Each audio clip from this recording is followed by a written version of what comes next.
Olá pessoal, começando mais uma videoaula para o site ensinoeducação.com.br, nossa disciplina de eletrônica digital. Vamos começar agora a nossa aula de número 23, eu sou o professor Henrique, e nessa aula a gente vai abordar aí o circuito lógico, antes de entrar na conversão para expressão, tudo bem? Então nessa videoaula a gente vai seguir o seguinte roteiro. Vamos fazer uma breve definição, vamos falar das formas de apresentação do circuito lógico, vamos falar de sua composição, e vamos dar um exemplo fechando e explicando as suas partes que o compõem. Tudo bem, pessoal? Então, vamos comigo aqui. A definição do circuito lógico que a gente já viu na última aula é a representação simbólica de duas ou mais portas lógicas conectadas entre si com finalidade específica. Nós já vimos aí que todos os sistemas digitais utilizam-se, claro, de várias, até milhares, se não milhões de portas lógicas para uma determinada função específica. Nós temos aí, por exemplo, a calculadora digital. Nós temos várias execuções distintas de operações aritméticas de acordo com a seleção do usuário. Então, se você quer, por exemplo, que efetue a soma, você vai lá e pressiona lá o símbolo de mais. Se você quiser pressionar o símbolo de divisão, ele irá dividir um número pelo outro. E assim sucessivamente. Então, claro que dentro da calculadora, todos esses botões que você está pressionando são variáveis de entrada. E quando você pressiona a operação aritmética desejada, assim que você pressionar o segundo número e a tecla igual, ele vai te retornar a variável de saída, que seria o resultado da soma, da subtração ou da multiplicação, se for o caso da divisão. Tudo bem? Então, continuando aqui, nós temos vários tipos de circuito. Esses tipos que vão aparecer no decorrer do nosso curso, a gente vai utilizar um mais convencional, mas são três. Nós temos o diagrama em blocos, nós temos o diagrama esquemático, nós temos o diagrama misto. Percebam que essas três formas de diagrama são apresentadas de acordo com a necessidade da pessoa que está desenvolvendo. Mas eu vou explicar os outros dois apenas para que vocês entendam que em alguns momentos é interessante se utilizar um diagrama em bloco ou ainda um diagrama misto. Tudo bem, pessoal? Então vamos ver aqui o nosso diagrama em blocos. O diagrama em blocos é uma forma simplificada de representação, pessoal, do circuito lógico, onde cada bloco executa pelo menos uma função específica dentro do mesmo sistema digital. Então, eu faço questão de destacar aqui, porque é importante vocês observarem essa situação. O diagrama em bloco em si, ele não é suficiente para que você realize a montagem desse circuito, quando na prática, Mas ele é muito interessante da forma com que ele apresenta, circuitos muito grandes às vezes. Então, vamos aqui ver um exemplo.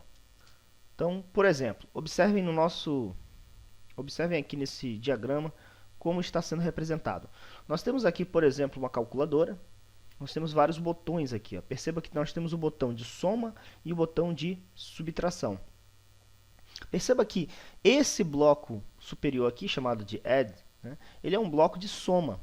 Aqui dentro não significa que você tem apenas uma porta lógica, pessoal, mas sim centenas, até milhares de portas lógicas estão aqui dentro, executando essa função soma, onde essa função só será de fato executada quando pressionado a variável de entrada chamada soma. Quando eu pressionar esse botão de soma, a minha calculadora vai pegar esses outros dois números que eu chamei de A0 e B0, irá somar e, como resultado, vai jogar nesse outro bloco. Esse outro bloco, da mesma forma, ele é um bloco de comparação. Aqui dentro também eu tenho várias outras portas que executam a comparação dessa variável chamada K com a variável aqui embaixo chamada R. Aqui embaixo eu tenho um outro bloco chamado de sub, que significa a operação aritmética de subtração. Então perceba que quando eu pressiono a variável de entrada, menos nesse caso, o símbolo pintado no meu botão, eu estou selecionando a função subtração, que por sua vez irá subtrair as duas variáveis A1 e B1 de entrada. O resultado dessa subtração será o resultado R. Então, o resultado de K com o resultado de R serão comparados por esse bloco, que por sua vez darão aqui duas saídas, chamadas Q1 e Q0. Percebam que na nossa representação em blocos, o bloco, na verdade, ele pode ter uma função específica, mas ele não geralmente vai representar apenas uma porta lógica, mas sim uma função, um circuito de comparação, um circuito de soma, um circuito de integração, um circuito de prioridade, um circuito de gravação, um circuito de leitura. Então você tem várias funções e várias portas, claro, dentro desse bloco. Então, quando você quiser representar um circuito lógico apenas apresentando as suas funções, você não precisa de todas as portas lógicas, que ficaria muito grande esse circuito. Então, você consegue colocar dentro de blocos cada circuito, cada função específica, minimizando o seu trabalho visual, né? Ele diminui essa representação. Perceba aqui que eu tenho apenas 3 blocos, mas é claro que o circuito convencional que representa isso aqui, ele é muito maior, né? O que seria, nesse momento, desnecessário para essa representação. Tudo bem, pessoal? Então, no diagrama em blocos, a gente está preocupado, de fato, com minimizar a quantidade de portas, mas com a finalidade de apresentar as funções específicas. É daí que vem cada bloco representando uma ou mais funções específicas. Tudo bem? Então, uma outra forma de representação nós temos utilizado muito nas nossas videoaulas, o diagrama esquemático. Notem aqui, ó, que é uma forma mais expandida de representação do circuito, onde apresenta todas as informações e características necessárias para a montagem do circuito digital. Quando eu digo todas, pessoal, de fato, você com esse circuito consegue desenvolver e montar numa placa de teste, por exemplo, chamado também protoboard, o circuito que você quer desenvolver. Então aqui eu também tenho um exemplo, onde você vai poder observar que aqui estão as conexões de cada porta lógica. Perceberam? Eu tenho aqui as variáveis de entrada, é o mesmo circuito, né? Vou supor que seja o mesmo circuito. Eu tenho aqui variáveis de entrada e variáveis de saída. Perceberam que aqui dentro eu tenho as operações? Ó? Agora, cada operação está literalmente sendo representada pela sua porta lógica respectiva. Eu não consigo, nesse momento, analisar de que forma, né, estão interagindo essas variáveis. Eu tenho que analisar o circuito inteiro para poder chegar a uma conclusão. Enquanto que, no anterior, a gente conseguia simplificar e saber quais são as partes da comparação, qual é a parte da soma e qual é a parte da subtração. Era mais fácil de analisar dessa forma. Aqui, você tem a representação completa. Tudo bem? Dessa forma que a gente vai estudar mais os circuitos lógicos. Então, daqui para frente, a gente principalmente vai utilizar essa representação. Mas, se for necessário utilizar uma representação em blocos, você já vai saber também como funciona. Tudo bem, pessoal? E a última representação é o que nós chamamos de diagrama misto. Ele se utiliza das duas formas, ou seja, ele pode utilizar parte do diagrama em blocos e parte do diagrama da forma convencional. Pessoal, a maioria das bibliografias não utiliza muito essa representação aqui conjunta ou mista, né? Eu já vi alguns diagramas esquemáticos, sim, dessa forma, né, onde eles se focam em alguns blocos para falar da sua função, e em algum momento ele precisa dizer que, por exemplo, a comparação é feita por portas XOR e NXOR. Perceberam?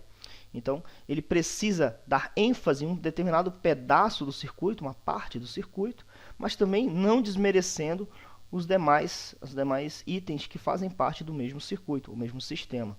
Então, nesse caso, o diagrama misto foi aplicado porque nos importava mais, nesse momento, falar da comparação de saída, mas não deixando de lado os circuitos de entrada, que são, nesse caso, de soma e de subtração. Tudo bem, pessoal? Então, ou você vai ter um diagrama misto, ou você vai ter um diagrama convencional, né? Ou você vai ter um diagrama em blocos. Ok? Então, dentro da composição do circuito lógico, como é que funciona? Acompanha comigo. Todo circuito lógico é composto de pelo menos, pessoal, ou seja, no mínimo, 3 partes distintas. Quem são elas? Vamos ver aqui. Nós teremos variáveis de entrada, ou seja, todas as variáveis condicionais a serem analisadas, né? As variáveis ditas lógicas também. Lembrando que só vão assumir 0 ou 1, verdadeiro ou falso. Tudo bem? Nós temos também o que nós chamamos de operações, ou seja, 2 ou mais operações lógicas combinadas. Em algumas áreas do conhecimento, eles chamam essas operações também de processamento da informação. Não está errado, pessoal, tá?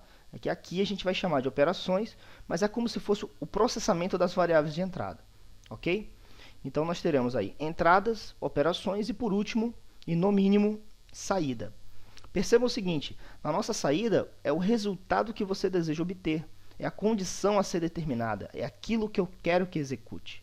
Então, eu tenho variáveis de entrada, as operações lógicas ou os processamentos lógicos e a operação de saída, que é o que nós iremos determinar. Lembrando que eu posso ter 2 ou mais variáveis de entrada, eu posso ter uma ou mais variáveis de saída, ok? Como é que fica isso no circuito? Vamos ver aqui um exemplo. Perceba que aqui eu tenho um exemplo de um circuito. Notem que do lado esquerdo eu tenho 3 variáveis de entrada, perceberam aqui? A, B e C. E eu tenho uma única variável de saída. É claro que eu poderia ter mais de uma também, mas nesse circuito específico, é um circuito hipotético, tá? Que eu estou colocando para vocês, eu tenho 3 variáveis de entrada, uma única variável de saída. Então vamos verificar as 3 partes do circuito? Acompanha comigo. Dividindo-se bem, ó, percebam que eu tenho esse primeiro retângulo, um retângulo intermediário e o retângulo onde está a variável S. Então, as minhas variáveis de entrada, pessoal, são A, B e C. São esse campo de entrada aqui, ó, que eu coloquei de cinza, né? Uma espécie de cinza. Então, variáveis A, B e C são as variáveis ou condições de entrada. Tudo bem? Percebam que todo esse retângulo em azul, todas essas portas lógicas conectadas aqui entre si, nós chamamos isso de operações ou processamento. Então, aonde estão as operações de entrada? Estão aqui, ó. Essas operações vão fazer o processamento, né? Ou vão fazer a conversão daquilo que está na sua entrada e, por sinal, vai resultar em um valor de saída. O nosso valor de saída é a nossa saída, nesse caso, somente a variável S. Tudo bem? Então, nunca se esqueçam, pessoal, nós sempre teremos variáveis de entrada ou condições de entrada, processamento das variáveis, que são nossas operações, que estão aqui no meio, e nós sempre teremos também as variáveis de saída, ou apenas uma ou mais variáveis de saída. Tudo bem, pessoal? Até aí? Pessoal, muito obrigado pela audiência de vocês. Estamos chegando aí ao final da nossa videoaula número 23. Na próxima aula, sim, nós iremos entrar na conversão de circuito para expressão. Se você gostou aí da nossa videoaula, por favor, dê sua opinião, curta aí o nosso vídeo, inscreva-se no nosso canal. Bem aqui tem um balão, né, para você se inscrever. Por favor, deixe seu comentário, sugestão aí para a gente poder melhorar as nossas videoaulas, o nosso conteúdo. Recebemos ultimamente muitos e-mails e muitos comentários sobre novas videoaulas, sobre materiais. À medida do possível, a gente está respondendo, né, de uma forma mais rápida já essas interações aí dos nossos ouvintes. Peço que qualquer dúvida ou crítica, por favor, envie. É muito importante para a gente estar melhorando as nossas videoaulas aí e melhorando com certeza aí o aprendizado de vocês. Muito obrigado pela audiência.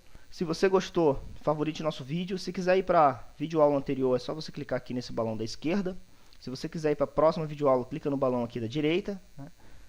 Visite o nosso site, aqui embaixo, ensinoeducação.com.br. Tem mais materiais lá, exercícios que vocês vão eventualmente melhorar nesse tipo de análise. Tudo bem, pessoal? Então, muito obrigado e até a próxima, se Deus quiser.